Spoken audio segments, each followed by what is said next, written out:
I hear. Is it a joke that there's a team that changes color of buttons? Yes, there is. It's not a joke. It's not a joke. So if you're on that team that changes the color of the button of Microsoft Save button, dude, got tired of the money. Not tired of the money. I'm a Kikuyu, so that's something that will never happen. There shall will never, Yeah, will never be enough. It will never be enough. But Me, I believe that in Nairobi, in Kenya, there's a certain level of money after which it does not add to your life in any way. Happy to get it. How did you feel when you got into Microsoft? it was exciting because I had the chance to say how much I wanted to get to. I gave a number, Outrageous figure, and they're like, outrageous figure. Sound. They were like, cool. you're like, shucks, I should have asked for more. More. And the last time I saw him, he was working in a bank doing amazing things. Then he's like, dude, you know, I quit the bank, man. And then I moved to Embu and became a farmer. I was like, what are you smoking, my friend? Yeah. So you living was survival? Yes. You were not chasing after a dream. You were kind of like trying to make sure that you're healthy. Yes. Antler is an amazing program. So they come in, you have your idea, they're trying to make people meet and build business. So you come with an idea, he came with his idea, and then they're put in groups where they panel build the idea. And the motto in Antler is, let's kill it. Yeah, If it survives, then it's good, right? So he's died. You are welcome to the suffering. Yes. You are not. You're still naive. He's in dream phase. We are doing amazing stuff. I've learned several lessons. I've had to kill more than just that one idea. Tuwezi pata mechanic kwa hii gari yako, you know. Ikono unaendesha gari gani? At the time it was an Audi, but Microsoft. at the Welcome to yet another episode of The Forge, the podcast that talks to founders and tries to understand the journeys behind starting businesses, entrepreneurship, and technology. Today, we are joined with one of our entrepreneurs at Antler. He's called Karanja. Karanja, yes. how are you doing today? I'm doing good. It's Saturday, but you know. We are here all by ourselves. Everybody is either nursing hangovers for yesterday. What are you doing in the office apart from this podcast? Debugging right now. It's mostly weekends and evenings is when I get time to actually work on the code. During the day, it's mostly the businessy side of things. Okay. It's the journey of being an entrepreneur and having to do multiple things. Okay. Yeah, cool, man. I think for me, I started my day with a run. I love running. No. Or do I love running? Actually, I don't know. Maybe it's the thing. You leave the house or you start running. You're like, man, this is just tough. Yeah. But by the time you're done, you're like, yes, you know. And I've had quite a busy day today. I've done so many things. Did a sales call. Did the run. I went for a sort of like a festival. I sell chili, so we have a stand somewhere at the Polo Club today. That's a side gig. No, every Kenyan has a side gig. Everyone has a side Do you have a side gig? Well, right now it's mostly just consulting, but Okay. I brew my own kombucha. You brew your own kombucha? Yeah. Oh, cool. So sometimes I'll get someone that wants some. I'll make it for them. I love kombucha. Oh, yeah. Now I have a new client. Yeah, and bring it, man. Yeah. It's the one thing that I don't like soda. I don't drink soda. Yeah. But it's the only fizzy drink that I really, really love. Like, I'll take it. Yeah. You know? So Karanja, you are an entrepreneur at Antler, right? Yes. Tell me about your journey to become an entrepreneur. Well, it all started, I've always loved, ever since I was like really young, finding solutions to everyday problems.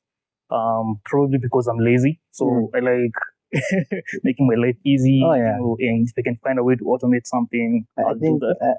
For me, I've realized laziness is the best business model. It's the best business model. Yeah. Because people don't want to do stuff. Do it for them, get money, get moolah. Yeah. So I'm personally lazy. Sorry. So I always try to find solutions for things that I do on a daily or things that affect people on a daily, on a regular, and building solutions around those. And having worked as a software engineer for almost 10 years, I got to a point where I got tired of the daily grind of doing the same old thing, and asked myself, like, what else can I do in my 30s that will actually leave an impact in society apart from in my wallet, So you're talking about you got tired of the daily grind of the 9 to 5 as a developer. Yes, and not having as much autonomy on what kind of solutions you want to build, because when you go to a company, they have the goals, they have the products they work on, and sometimes my aspirations are not really in line with whatever you're building, but then the wallet is always happy, so you keep doing it. Yeah, but go to a point where I had to make that choice. You got tired of the money. Not tired of the money. I'm a Kikuyu, so that's something that will never happen. There will never, will never be enough. It will never be enough. Okay. But also, I just try to see like if there's what's more out there, apart from waking up every day. Because I know, like, when you start a job, right? Yes. You're happy to get it. How did you feel when you got into Microsoft? Oh, it was. And we are talking about Microsoft, right? Yes. Yeah. That's 2021. 2021. Yes. So it's the height of COVID, or it was in the height of COVID. So where were you before? Before that, I was at a startup called Quara. Oh, you at Quara? Yes. Okay. With Cynthia. With Cynthia and David. Shout out to them. Yeah. Cynthia, David, the next podcast, you're gonna be on the seat. Yeah.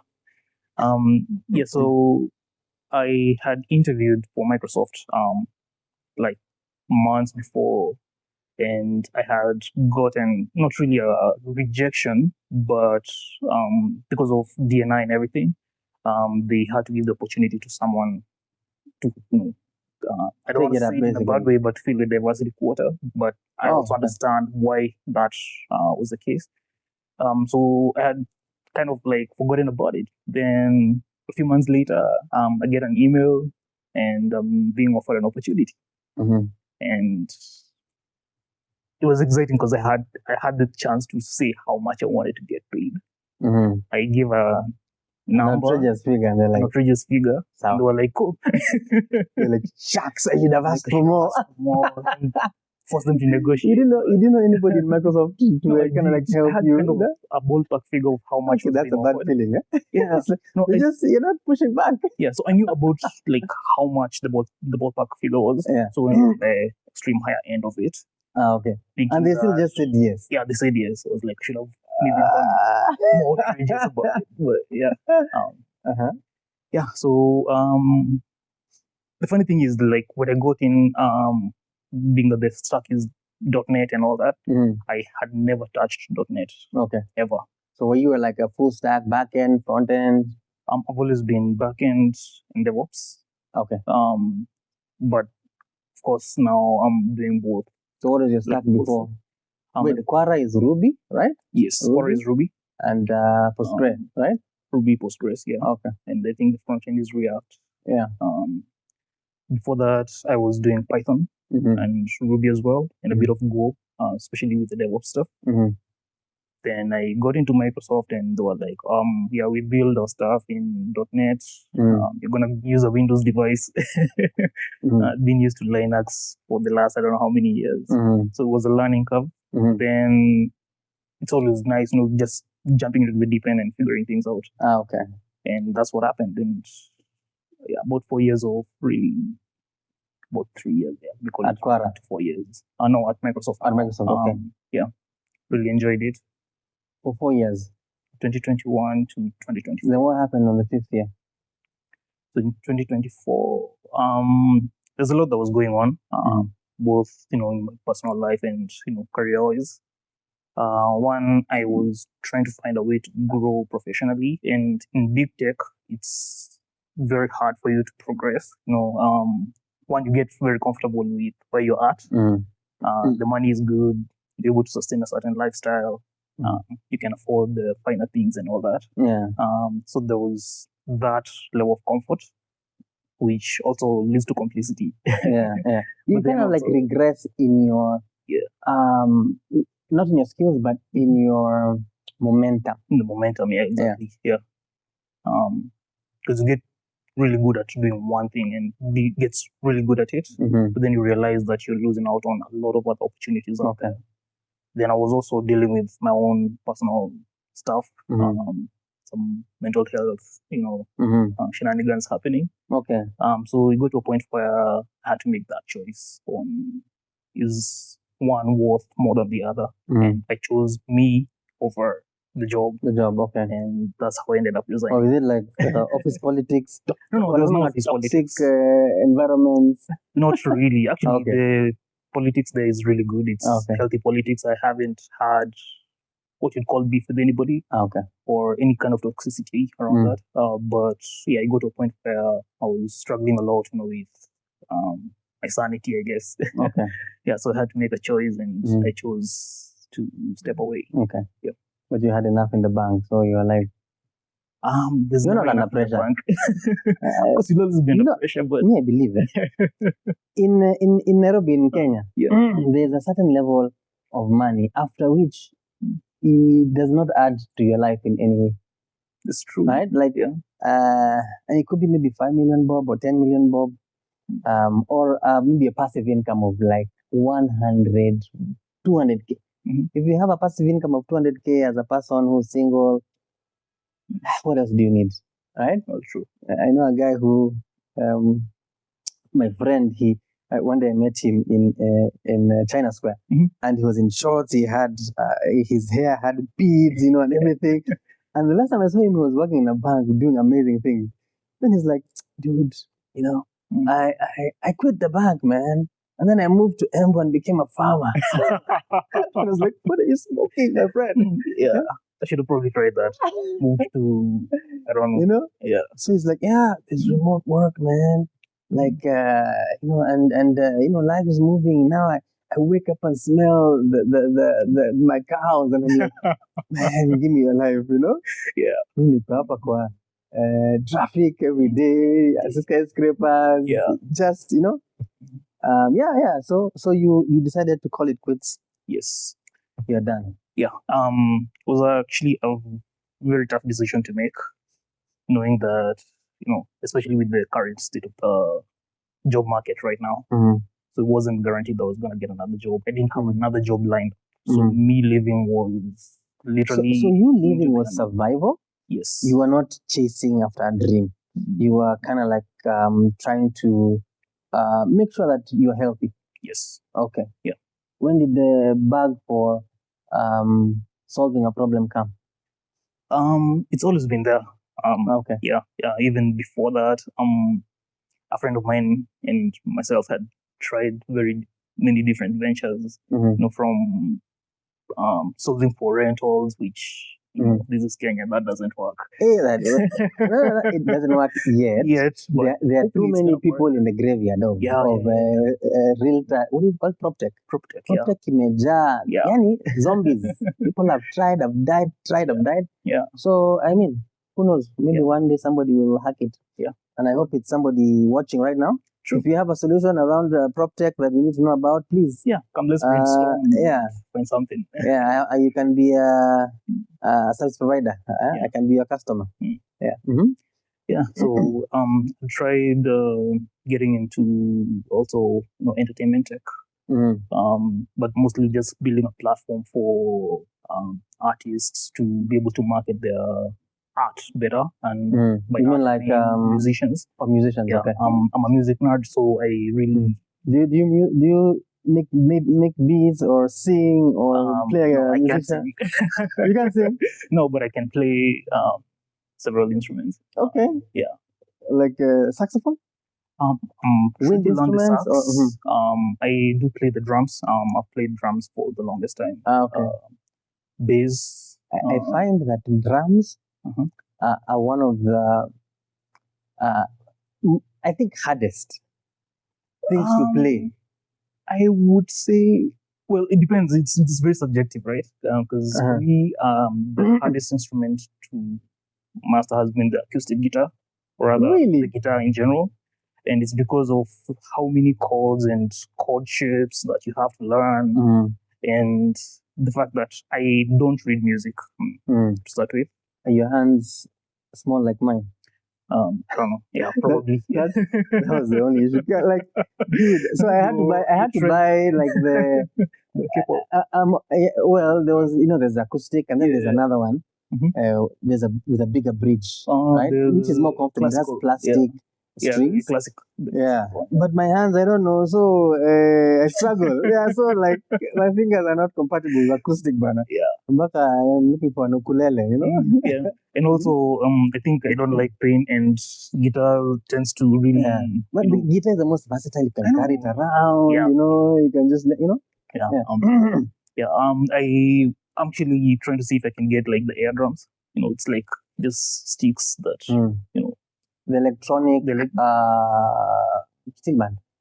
Not like Electronic literally drum just set. sticks and a pedal, and you can play in the air. Because that's literally how I learned how to. So it's like it uses motion, and it knows that this like is a snare, this is a hi hat, exactly, and then you put it on your in your headphones or. Oh, that's so cool. Yeah.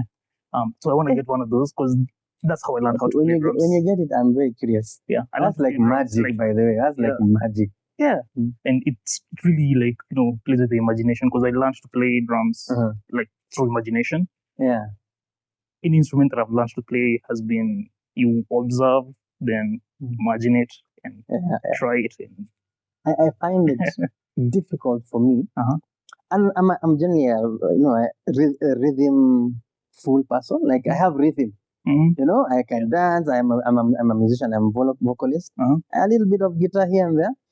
But when you are playing drums, the reason why for me it's so hard, and I think people who play drums are extremely intelligent, is because you are forced to keep up different rhythms with the different parts of your body. So this one is on 1 2. This one is on 1 2 3, and then you have this, and then you have it's just so the coordination. It hurts my brain. There's a bit of getting used to it that comes with practice. Okay. But also, I feel like you have to live somehow in some imaginary world where all that makes sense. Yeah. Because one, you have to maintain a beat, a BPM, so you know that if we're playing at maybe like 120 BPM. So you decide which part of your body is going to maintain the beat. And as long as that part of your body maintains the beat, you can do whatever else. You always land on the beat at the end of the beat. So. That's a tip for you guys. If you are thinking about playing drums, put yourself in a world that has beats. Yeah, just have a metronome playing somewhere in your brain. Cool. Yeah. So now you're an entrepreneur. So you had an idea. So you had maybe like after 6 months you've taken a break. When did this idea come? I always had the idea before. Or rather, when did you decide after your hiatus to now jump in? I feel like it's the circumstances that forced me not to take the leap. It's something I'd always wanted to do. Like I said, I'd tried different kind of building different types of solutions. But I hadn't had the courage to jump into the entrepreneurship world or to the building world as of yet, probably because there was the comfort of a salary at the end of the month. Okay. And not knowing if that's going to happen then kind of creates a bit of fear. But then having left my job and really not having anything to look forward to got me thinking like, why do I need to go back looking for a job? Well, there's all these problems that need to be solved that maybe someone has tried and failed or someone hasn't tried it. And so I just decided, what? Let's do it. Yeah. And I had one idea that had been really burning in me. It's kind of sad that I never got to see it through, but it's what actually brought me into Antler. Okay. Also, the Antler is an amazing program. So they they come in, you have your idea, they're trying to make people meet and build businesses. So you come with an idea, he came with his idea, and then they're put in groups where they panel build the idea. And the motto in Antler is, let's kill it. If it survives, then it's good, right? So he's died. A natural death, I was assassinated. It was, I think, we just took it somewhere in the back and shot it in the head. But well, there you go, man. It needed to die. So the idea was in InsurTech, and it had come from, I like solving problems that I can relate to, as opposed to like an abstract problem that you think other people have. So at the time, I was really struggling with understanding why my car insurance is calculated in a certain way. Like, you go to some value or somewhere, they drive your car from here to there and back, and they decide on what value to give your vehicle, right? And I was always questioning, like, why is there no data-driven way of doing it? And wanted to come up with a platform or a solution that actually provides that data that can then be used to either calculate, risk profiles for drivers, checking how you drive your vehicle, how frequently you service it, if you gotten into accidents, or if you've been arrested for being reckless or whatever.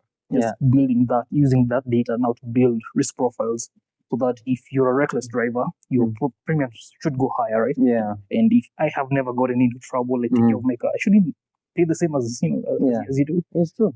But turns out that even the regulatory environment is really difficult to navigate in that. And I didn't feel I had the capacity to push through with it at the time. You chose your battle. You have to choose your battles. Sometimes you're like, let's build a rocket, but dude, that battle is not for you. So we took the idea somewhere and Okay. So let me ask.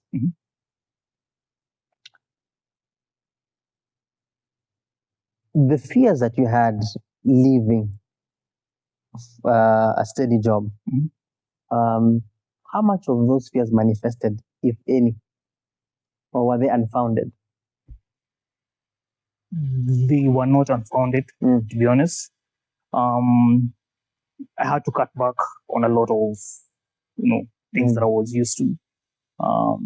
Really dial down on my expenses, because, you're not sure when the next paycheck is going to come, or the next credit to your account is going to happen. Right now, it's, I guess, the next consultancy gig. Exactly. Or, could go months. Do you have a family? I do have kids. I'm single, but you have dependents that rely on you.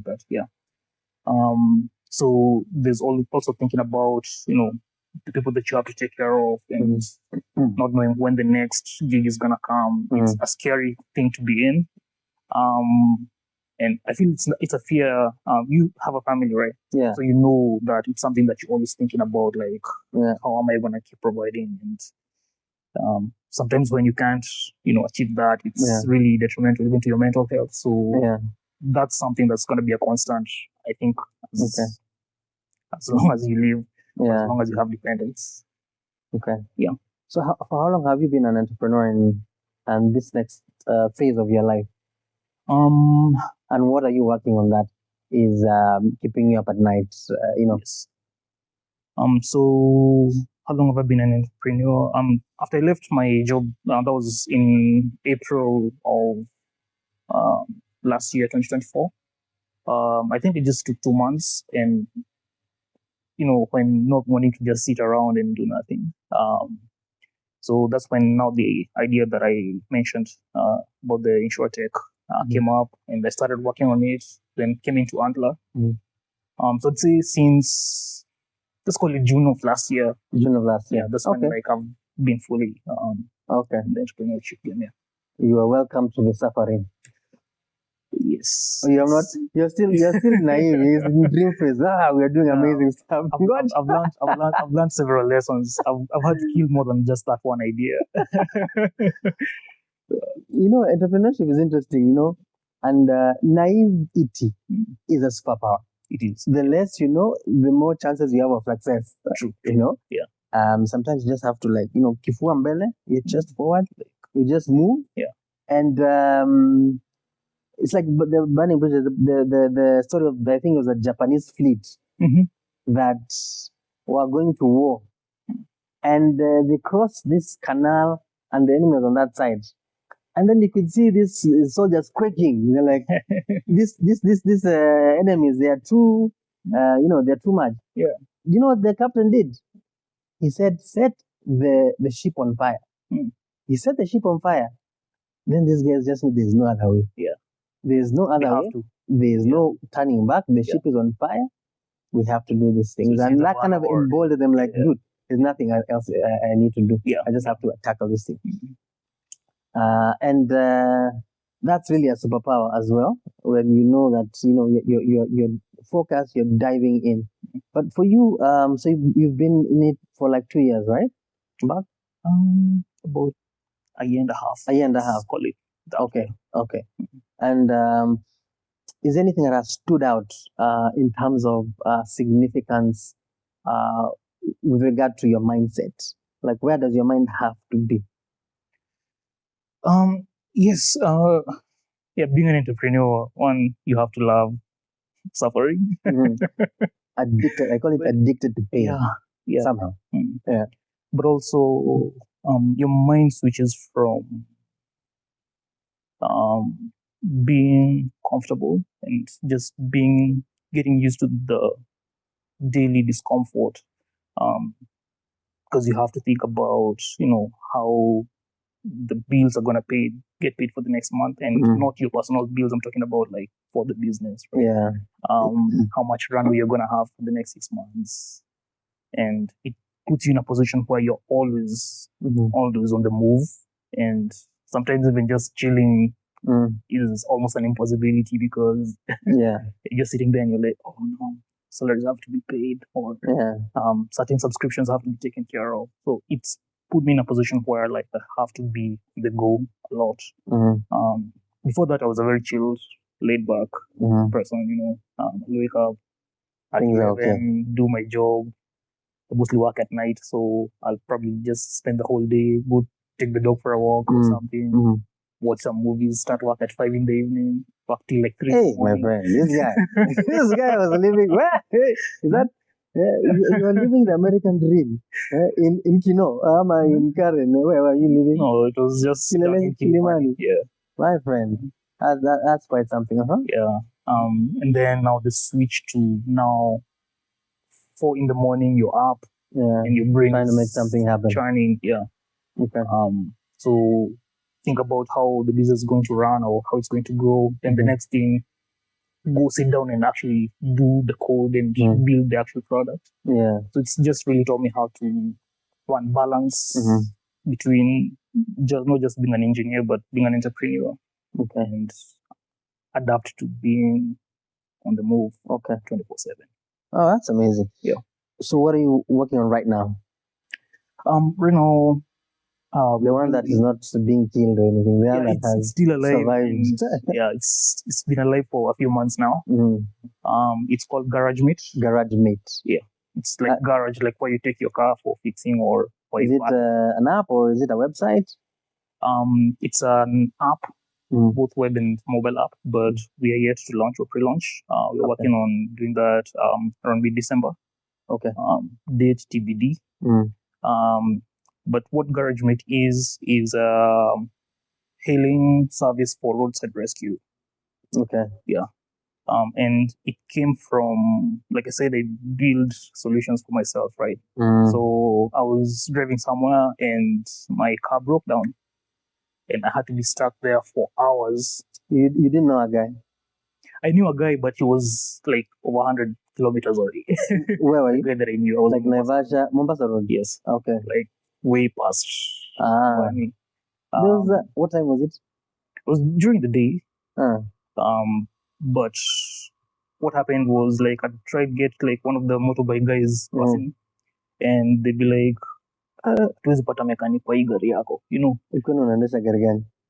At the time it was an Audi, but Microsoft. At the time Yeah, so easy. Which is How do you what? Which one? it was a Q3. Q3. Yeah. Okay. Uh, so I had to call my mech, who was here in Nairobi, of course, and have him drive all the way to where I was. Yeah. It was like the radiator that had blown. So he had to get a replacement and then drive all the way. It fix had it. blown. Yeah, Okay. but I know why I had messed with it myself. Okay. Yeah. Okay. It was a problem that I caused because I like to tinker with stuff. Wow. So I know what I did, but of course at that time I'll say I don't know what's going on, but I knew what I had done. But anyway, so spending about 6 hours of the day wasted because the guy had to drive all the way there. Had to compensate him for the drive to the place and back because he had to now live with our clients. Yeah. And at the time I was thinking like, why can't there be a solution for this? Why can't I just get someone close by, even if it's like a flatbed? I don't need to know someone or get overcharged because I'm in a desperate situation. Yeah. Like, I'm gonna try and build something around it. Okay. So Garagemate is your service to get a breakdown or a mech or a mech fix you. Yeah. For your emergencies. Yes, because you have your guy. Yeah, of course. I'm not trying to take the job from your guy, right? Okay. It's to get you unstuck from the side of the road. Like get you either moving or to a place where you can now get fully sorted out. Garagemates. I am very sure your customers will be of the female gender. Yes, actually, those are the most excited the ones who panic. Yeah, because even something as simple as a flash. Yeah. So there's AA for that. Like my wife sometimes, like the other day, what was she saying? She was like, I don't know, something like I need to call AA to change my wipers, something like that. I was like, Yeah. But that's what AA is for, right? Yes. But then there's in-depth stuff, and there are places that AA doesn't reach. Yes, exactly, and so there's services that exist around the space, but we're trying to make it more accessible to the everyday driver or the everyday person. Sometimes it could be somewhere like where it's not close to a town, and calling AA would take hours for them to get there, for example. So we're working right now on building the network, the service provider network, where just the same way it's easy for you to get an Uber almost anywhere right now. Just have those providers literally almost anywhere and make it more accessible for you, because the point is you don't need to be there for hours. You just need someone to come get you, either moving or move you totally with your vehicle and all that to the next place where you can get sorted out. Yeah. And by the way, breakdowns, especially in an emergency, in an unregulated market where prices are like, the guy will look at you and say, this guy looks like, let me charge him. It can be so predatory because you are in a fix. True. And God forbid you break down at 2 a.m. That happened to us once. We had a mishap and we had to look for a flatbed. It's 2 a.m. My team is there. We are stranded. First of all, we're like, so now what do we do? What happens when this situation happens? We didn't even know. Do we call, because we had the car had fallen onto the road, onto the highway from like this road. Sometimes they don't have like a curb, don't even have anything, so you can't see. So at night, we drove off the road onto the highway, and the car was just there. So you're like, do we call Kura? Do we call who do we call? We had no idea. Right. But eventually it took us a while. We figured it out, called a few people, and got unstuck. But I mean that's an amazing idea. I think if you can create that network, it will really help those people who, especially the ladies, it will help them. So ladies, here's your man, Well, unless you have a man, then I don't know what he will do. There's enough for everyone. You're battling with the ladies' men. No, it's okay. If we can do what we're doing, then let's battle. But so the goal is just to create. Like I said, I'm lazy, so if I can make something easier, Mhm. then of course it's going to leave Okay. you energy or space to think about other things Okay, or other cool. problems. So Cool. yeah. So yeah. So tell me, what would you say to somebody who's been at Microsoft for 3 years now? Do what makes you happy. If Okay. being on the job is something that feels fulfilling for you, Mhm. just keep doing it. They are itching to leave. If They're you're like, dude, this compiler, banner. How tell me I'm on this Yeah. compiler every day? yeah, Huh? And I hear, build- is it a joke that there's a team that changes color of buttons? yes, there is. It's not a joke. It's not a joke. So if you're on that team that changes the color of the button of Microsoft Save button, dude, huh? Yeah. And you wanna you wanna leave and actually do something Yeah. for your life. Listen to this guy. What is your I'm gonna say advice? it's a great place to work. I Mhm. don't have anything negative to say about Okay. about Microsoft as a company. But if that's what's fulfilling you, keep at it. If So there's most people they wanna do stuff. yes, You are a bit different because you had it, right? yes, And it was not work, it was just life. yes. There's a guy somewhere sitting, an idea like you, but they're enjoying the money, right? Mhm. And like you said, Microsoft is exciting for a while, but there's a ceiling you reach, and now you become like a button pusher. And most organizations, Google, Microsoft, Yeah, those big most ones, right? organizations, yeah. So there is a point at which you have to like go crazy and say, let me do this thing. Yeah. Let me forget all my fears. Let me focus. Let me jump. Mhm. So what would you say? You know Microsoft ideas. You know how it is, and you know how good the money is. Mhm. How do you advise somebody who is who has an idea, they can see their potential, is probably starting to waste away, Mhm. and they want to do something for this world? Just make sure you don't live in regret or wondering what if. And what that means for me is if the idea is there, it's burning, Mhm. do it. Whether you're going to do it while still on the job and figure out how to split your time between, your 9 to 5 and building out your idea, Yeah. or you're going to take the jump and be like, okay, screw the job for now. I'm going to go head first into this. But don't wait until you're old and retired and you're like, what if I had tried this thing, and wondering what could have been. So go for it. Do it. And I think the thing is, this market is special. Yes. In Africa, in Nairobi, in Kenya, like you just have to step out of the road. Yes. Just go, like you can say, today is my ideas day. Okay, land in CBD and just start walking.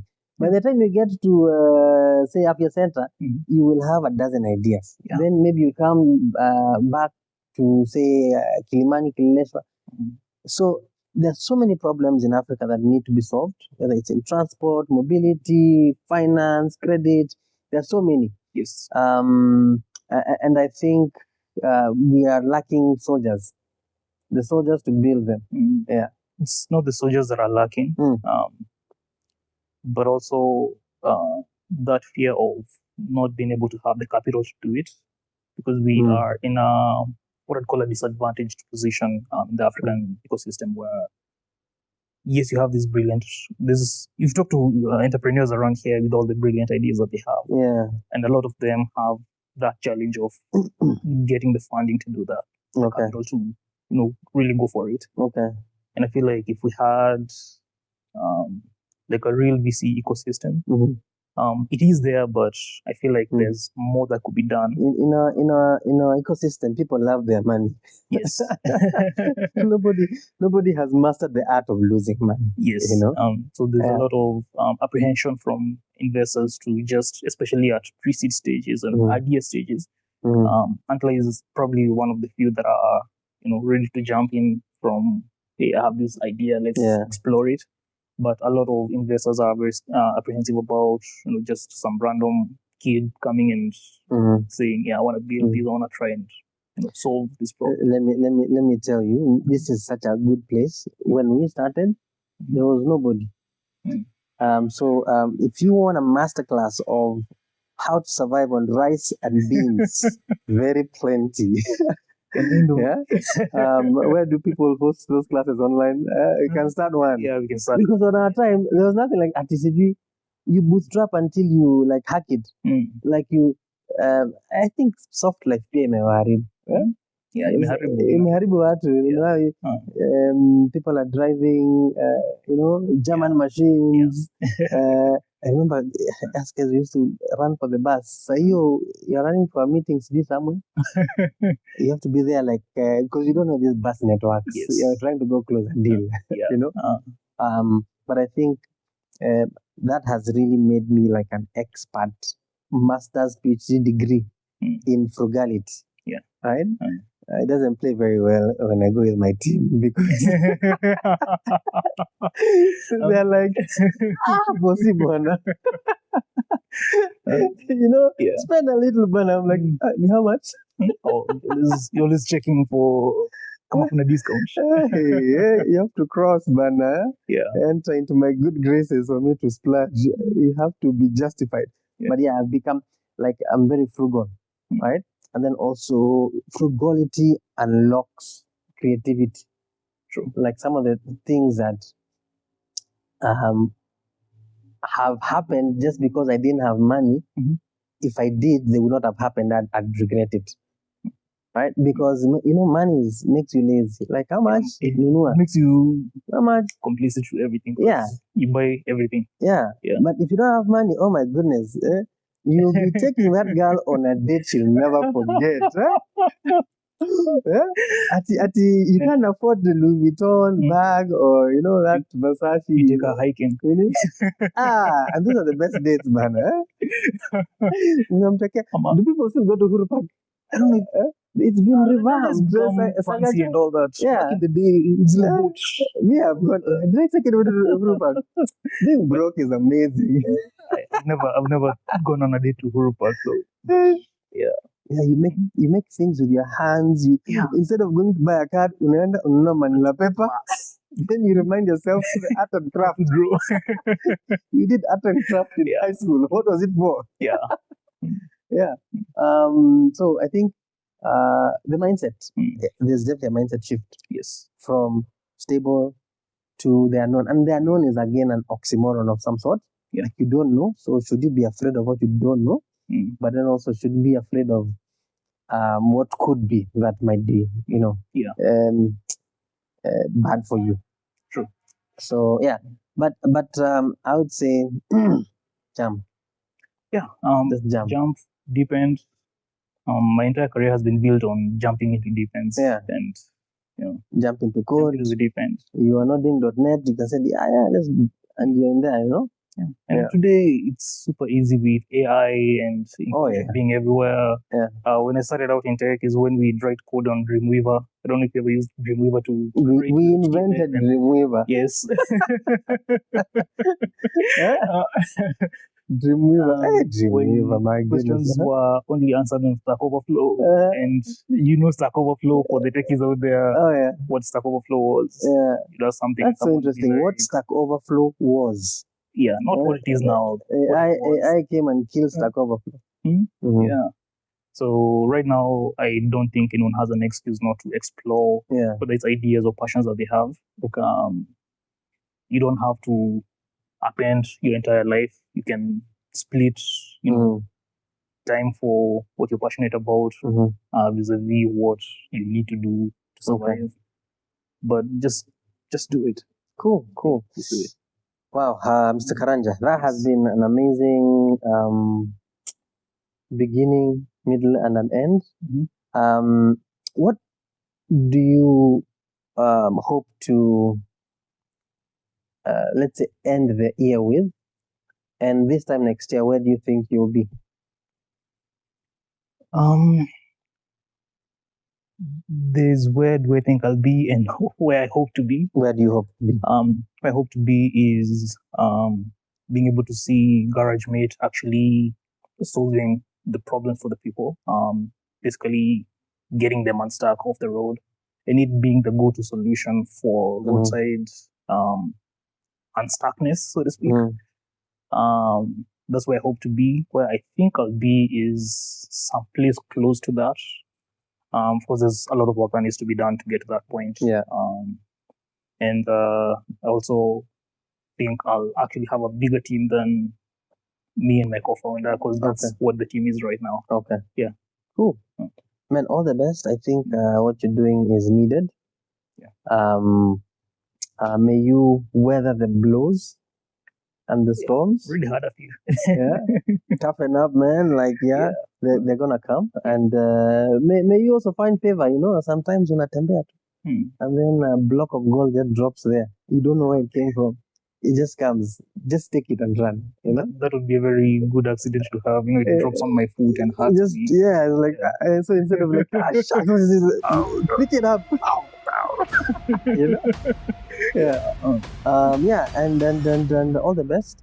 With the year, Merry Christmas, Happy New Year. Merry Christmas. We're in that season. Yeah. So we have this tree. When I saw this tree, I got stressed immediately. I know. Immediately. It's November. When? And my goodness. You have to start closing the queue.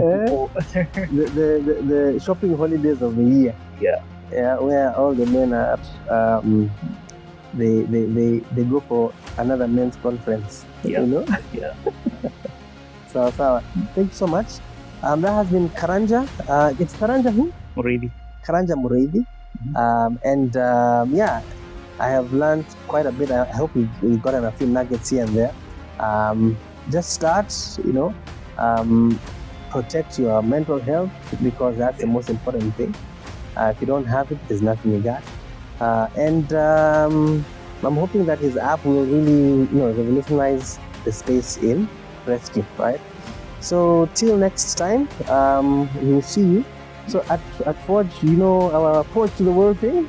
You watched a couple of episodes. Yeah, I still have questions about the wave, but the waving thing. No, dude. We have nothing to do with it. There's a guy with a mustache there. Yeah. Forge to the. Yeah, but no. Alright, that's good, man. Remember the words. Forge to the world. Cool. 1, 2, 3. Forge to the world. Thank you.